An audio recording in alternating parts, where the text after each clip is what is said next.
Hi guys, welcome back to my channel which is ಹೆಡ್ಬತ್.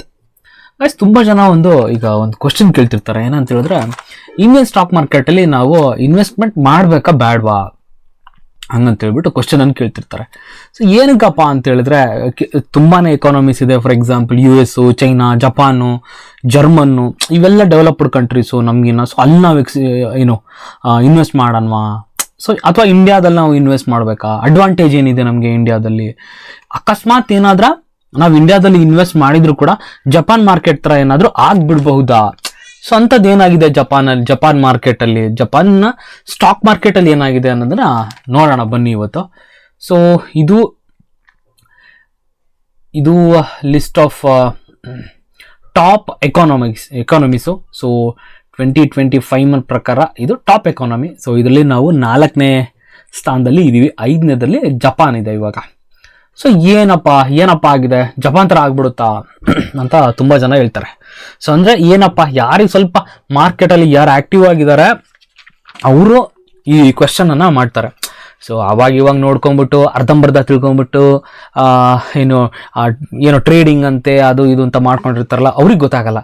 So ಅವೆಲ್ಲ ಸ್ವಲ್ಪ ದಿನ ಬರ್ತಾರೆ, ಲಾಂಗ್ ಲಾಸ್ಟಿಗಂತೂ ಇರೋದೇ ಇಲ್ಲ, ಸಾಧ್ಯನೇ ಇಲ್ಲ. ಬರ್ತಾರೆ, 1-2 ದಿನ ಮಾಡ್ತಾರೆ, ಲಾಸ್ ಆಗತ್ತಾ ಬೈಕೊಂಡು ಹೋಗ್ಬಿಡ್ತಾರೆ, ತಿರ್ಗಾ ಅಂತೂ ಕಣ್ಣಾಕು ನೋಡಲ್ಲ. ಸೊ ಆ ಥರ ಇರುತ್ತೆ. ಅದೊಂದು ಡಿಫ್ರೆನ್ಸ್ ಏನಾರಿಯೋ. ಸೊ ನೋಡೋಣ, ಟಾಪಿಕ್ ಮೇಲೆ ಬರೋಣ. Okay, fine. ಓಕೆ, ಇವಾಗ ನಾನು ಜಪಾನ್ನ ಒಂದು ನಿಕ್ಕಿ ಇಂಡೆಕ್ಸ್ ಹೆಂಗೆ ನಮ್ಮ ಇಂಡಿಯಾದಲ್ಲಿ Nifty 50 ಇಂಡೆಕ್ಸ್ ಇದೆಯೋ ಹಿಂಗೆ ಸ್ಟಾಕ್ ಮಾರ್ಕೆಟನ್ನು ರೆಪ್ರೆಸೆಂಟ್ ಮಾಡುತ್ತೋ, ಇನ್ ದ ಸೇಮ್ ಸೆನ್ಸ್ ಜಪಾನಲ್ಲಿ ಕೂಡ ನಿಕ್ಕಿ 225 ಇದು ರೆಪ್ರೆಸೆಂಟ್ ಮಾಡುತ್ತೆ ಜಪಾನ್ನ ಒಂದು ಸ್ಟಾಕ್ ಮಾರ್ಕೆಟನ್ನು. ಸೊ ಏನಪ್ಪ ಅಂತ ಹೇಳಿದ್ರೆ, ಇವಾಗ ಇದರ ಒಂದು ಮ್ಯಾಕ್ಸಿಮಮ್ ಚಾರ್ಟ್ ಪ್ಯಾಟರ್ನ್ ನಾನು ತಗೊಂಡಿದ್ದೀನಿ. ಸೊ ಮ್ಯಾಕ್ಸಿಮಮ್ ಚಾರ್ಟ್ ಪ್ಯಾಟರ್ನನ್ನು ನೋಡಿದ್ರೆ ಸುಮಾರು 1985 ಇಲ್ಲಿ ನೋಡ್ಬೋದು. 1985 ನಾನು ಕರ್ಸರ್ನ ಮೂವ್ ಮಾಡ್ತಿರೋಂಗೆ ಮೇಲ್ಗಡೆನೂ ಕೂಡ ಇಯರ್ ಚೇಂಜ್ ಆಗ್ತಾ ಇದೆ, 93, 94 ಈ ಥರ. ಸೊ 95ಇಂದ ಇಲ್ಲಿ ತನಕ 2025 ತನಕ ಎಷ್ಟು ರಿಟರ್ನ್ ಕೊಟ್ಟಿದೆ ಇಲ್ಲಿ ನೋಡಿ. ಇಲ್ಲಿ 207% ರಿಟರ್ನ್ ಅನ್ನ ಕೊಟ್ಟಿದೆ. ಅಂದ್ರೆ ಓಪನ್ ಆದಾಗಿಂದನೂ 207% ಅಷ್ಟೇ. ಸುಮಾರು ಜನ ಅದೇ ಹೇಳೋದು, ಈ ತರ ಆಗ್ಬಿಡ್ಬೋದಾ, ನಾವು ಹಾಕಿದ ದುಡ್ಡು ಇಷ್ಟೇನಾ, 200% ಅಷ್ಟೇನಾ, ಆ ಜಮಾನ್ದಿಂದ ಹಾಕಿರೋದು. ಸೊ Nifty 50 ನೋಡೋಣ ಏನಪ್ಪಾ ಅಂತ ಹೇಳ್ಬಿಟ್ಟು.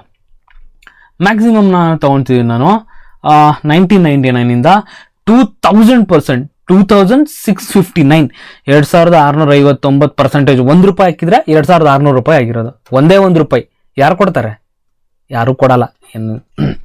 ಓಕೆ, ತುಂಬ ಜನ ನಾನು ಈ ಮುಂಚೆನೇ ಹೇಳ್ದಂಗೆ ತುಂಬ ಜನ ಅದಕ್ಕೆ ಇಂಡಿಯನ್ ಮಾರ್ಕೆಟ್ನ ಜಪಾನ್ ಮಾರ್ಕೆಟ್ ಜೊತೆ ಕಂಪೇರ್ ಮಾಡಿ ನೋಡ್ತಾರೆ.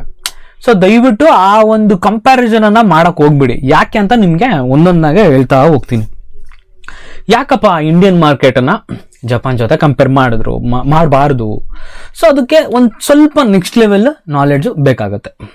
ಸೊ ಒಂದು logic, first and foremost thing ಏನಪ್ಪ, ಜಪಾನ್ ಆಲ್ರೆಡಿ ಡೆವಲಪ್ಮೆಂಟಲ್ಲಿ ಮುಂದಿದೆ. ಅದೊಂದು developed country. For example education sector ಆಗಿರ್ಬೋದು ಸೂಪರ್ ಡೂಪರ್ ಆಗಿದೆ, ಹೆಲ್ತ್ ಸೆಕ್ಟರ್ ಆಗಿರ್ಬೋದು well in condition, road extremely well, super ಆಗಿದೆ. ಅಂದ್ರೆ ಯಾವುದೇ ಸೆಕ್ಟರ್ ಅನ್ನ ತಗೊಂಡ್ರಿ ನೀವು, ಇನ್ಫ್ರಾಸ್ಟ್ರಕ್ಚರ್ ಆಗಿರ್ಬೋದು ಏನೇ ತಗೊಳ್ಳಿ, ತುಂಬಾನೇ ಚೆನ್ನಾಗಿದೆ, ಡೆವಲಪ್ಡ್, ಆಲ್ರೆಡಿ ಡೆವಲಪ್ ಆಗೋಗ್ಬಿಟ್ಟಿದೆ ಅದು. ಸೊ ಮೇಯ್ನ್ ಆಗಿ ಅದೊಂದು. ಇನ್ನೊಂದೇನಪ್ಪಾ ಅಂತ ಹೇಳಿದ್ರೆ, ಅಗ್ರಿಕಲ್ಚರ್ ಮೇಲೆ ಜಾಸ್ತಿ ಡಿಪೆಂಡ್ ಆಗಿಲ್ಲ ಯಾರು, ಜಪಾನ್ನವರು ಅಗ್ರಿಕಲ್ಚರ್ನ ಮೇಲೆ ಡಿಪೆಂಡ್ ಆಗಿಲ್ಲ, ಅವರು ಮ್ಯಾನುಫ್ಯಾಕ್ಚರ್ ಸೆಕ್ಟರ್ ಮೇಲೆ ಡಿಪೆಂಡ್ ಆಗಿದ್ದಾರೆ. ಸೊ ನಾವೇನಾಗ್ತಿದೀವಿ ಇವಾಗ, ಸ್ಟಿಲ್ ನಾವು ಅಗ್ರಿಕಲ್ಚರ್ ಕಡೆಯಿಂದ ಈಗ ತಾನೇ ಮೂವ್ ಆಗ್ತಾ ಇದೀವಿ ಮ್ಯಾನುಫ್ಯಾಕ್ಚರ್ ಕಡೆ. ಹೊಸ ಕಂಪ್ನಿಗಳು ಬರ್ತಾ ಇದಾವೆ, ಮ್ಯಾನುಫ್ಯಾಕ್ಚರ್ ನಡೀತಾ ಇದೆ. ಇಲ್ಲಿ GDP ನಮ್ಮಲ್ಲಿ ಗ್ರೋತ್ ಆಗ್ತಾ ಇದೆ ನಮ್ಮ ಇಂಡಿಯಾದಲ್ಲಿ. ಸೊ ನಮ್ಮ ಭಾರತ ಕೃಷಿ ಪ್ರಧಾನವಾಗಿರ್ತಕ್ಕಂಥ ದೇಶ. ಸೊ ಅಲ್ಲಿಂದ ಇವಾಗ ಡೆವಲಪ್ಮೆಂಟ್ ಆಗ್ತಾ ಇದೆ ನಮ್ಮಲ್ಲಿ. ಸೊ ಅದೊಂದು ತುಂಬಾ ಇಂಪಾರ್ಟೆಂಟ್ ಆಗುತ್ತೆ. So developing country. ಸೊ ಮತ್ತೊಂದು ನೋಡೋದಾದ್ರೆ ಪಾಪ್ಯುಲೇಷನ್ನು.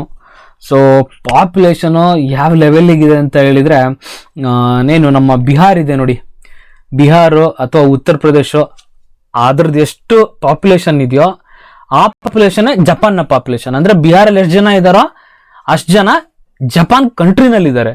ನಮ್ಮ ಒಂದು ರಾಜ್ಯದ ಜನಸಂಖ್ಯೆ ಅಲ್ಲೊಂದು ದೇಶದ್ದು. So I hope you are getting. So ಇದು ಲೈವ್ ಜಪಾನ್ನ ಒಂದು ಲೈವ್ ಪಾಪ್ಯುಲೇಷನ್ ಇದು. ಸೊ ಒಂಥರ ರಿಫ್ರೆಶ್ ಮಾಡ್ಕೋತೀನಿ. ನೋಡಿ ಇಲ್ಲಿ 1 2 3 189 857 ಪ್ರತಿ ಏನು ಬರ್ತಾ ಆದಾಗ್ಲೂ ಕೂಡ ಇಲ್ಲಿ 56 ಆಯಿತು ನೋಡಿ ಇವಾಗ. ಸೊ ಈ ಥರ ಅಪ್ಡೇಟ್ ಆಗ್ತಾ ಹೋಗುತ್ತೆ. ಸೊ ನೋಡ್ಕೊಂಡ್ರೆ ಇಲ್ಲಿ ಎಷ್ಟಿದೆ ಅಂತ ಹೇಳ್ಬಿಟ್ಟು ಇವಾಗ ನಾನು ನಿಮಗೆ ಇಂಡಿಯಾದು ಲೈವ್ ತೋರಿಸ್ತೀನಿ.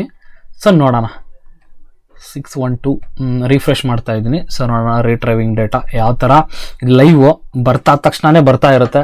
ಸೊ ನೋಡಿ ಇಲ್ಲಿ 615 616 617 ಅಂದರೆ ಒಂದೊಂದು ಸೆಕೆಂಡ್ಗೂ ಒಂದೊಂದು ಮಗು ಹುಡ್ತಾ ಇದೆ ಇಲ್ಲಿ ನಮ್ಮ ದೇಶದಲ್ಲಿ 19 20. ಸೊ ಇದು ಲೈವ್ ಡೇಟಾ. ಸೊ ಇಲ್ಲೇ ಅರ್ಥ ಆಗ್ಬಿಡುತ್ತೆ ನಿಮಗೆ ಎಷ್ಟು ಪಾಪ್ಯುಲೇಷನ್ನು ಕಮ್ಮಿ ಇದೆ ಅಲ್ಲಿ, ನಮ್ಮ ಪಾಪ್ಯುಲೇಷನು ಜಾಸ್ತಿ ಇದೆ ಅಂತ ಹೇಳ್ಬಿಟ್ಟು. ಅಂದರೆ ಬರ್ತ್ ರೇಷಿಯೋ ತುಂಬ ಕಡಿಮೆ ಇದೆ ಅಲ್ಲಿ ಎಲ್ಲಿ ಜಪಾನ್ನಲ್ಲಿ. ಇಲಾನ್ ಮಸ್ಕ್ ಅವರು ಕೂಡ ಒಂದು ಮಾತನ್ನು ಹೇಳಿದ್ದಾರೆ. ಏನಪ್ಪ ಅಂತ ಹೇಳಿದ್ರೆ ಈ ಥರ ಆಗ್ತಾ ಹೋದರೆ ಒಂದಲ್ಲ ಒಂದಿನ ಜಪಾನ್ ಅನ್ನೋ ದೇಶನೇ ಇರಲ್ಲ. ಅಂದರೆ ಪಾಪ್ಯುಲೇಷನ್ ಹಿಂಗೆ ಕಮ್ಮಿ ಆಗ್ತಾ ಹೋದರೆ ಏನು ಜಪಾನ್ ಅನ್ನೋ ದೇಶನೇ ಇರಲ್ಲ, ಆ ಲೆವೆಲಿಗೆ ಆಗ್ತಿದೆ ಅದು ಪಾಪ್ಯುಲೇಷನ್ ಅವ್ರದ್ದು. ಅಂದರೆ ಇನ್ನೊಂದೇನಪ್ಪ ನಮ್ಮ ಇಂಡಿಯಾದ ಅಡ್ವಾಂಟೇಜ್ ಅಂತ ಹೇಳಿದ್ರೆ ನಮ್ಮಲ್ಲಿ ಯಂಗ್ ಪಾಪ್ಯುಲೇಷನ್ ಜಾಸ್ತಿ ಇದ್ದಾರೆ, ಅಂದರೆ ವರ್ಕಿಂಗ್ ಪಾಪ್ಯುಲೇಷನ್ ಜಾಸ್ತಿ ಇದೆ. ಸೊ ಇಂಡಿಯಾದಲ್ಲಿ ಏನು ಮಾಡ್ತಾರೆ ಅವರು, ಖರ್ಚು ಮಾಡ್ತಾರೆ.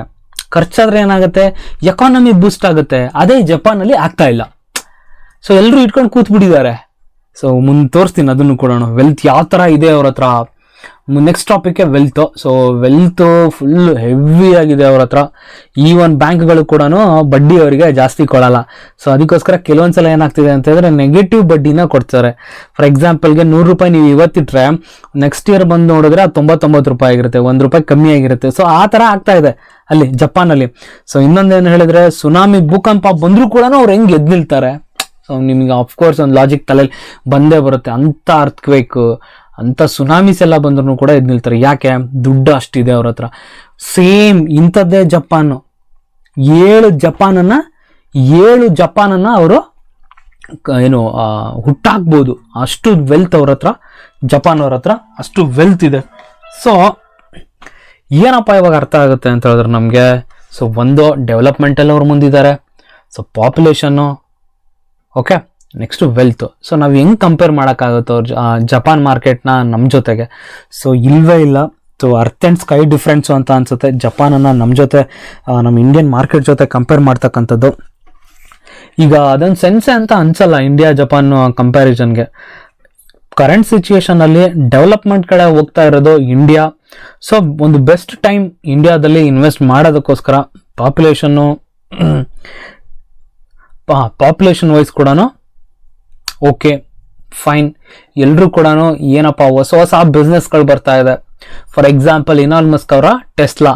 ಸೊ ಏನು ನೋಡ್ತಾ ಇದ್ದಾರೆ ಅಂತ ಹೇಳಿದ್ರೆ ಇಂಡಿಯಾಗೆ ಎಂಟರ್ ಆಗೋಕ್ಕೆ ನೋಡ್ತಾ ಇದ್ದಾರೆ. ಏನಕ್ಕೆ, ಪಾಪ್ಯುಲೇಷನ್ ಜಾಸ್ತಿ ಇದೆ. ಸೊ ಇಂಡಿಯಾದಲ್ಲಿ ನಾವು ಮಾರ್ಕೆಟಿಂಗ್ ಮಾಡಬೇಕು, ಇಂಡಿಯಾದಲ್ಲಿ ನಮ್ಮ ಪ್ರಾಡಕ್ಟ್ನ ನಾವು ಸೆಲ್ ಮಾಡಬೇಕು, ಅಷ್ಟು ಜನ ಇದ್ದಾರೆ ಅಲ್ಲಿ.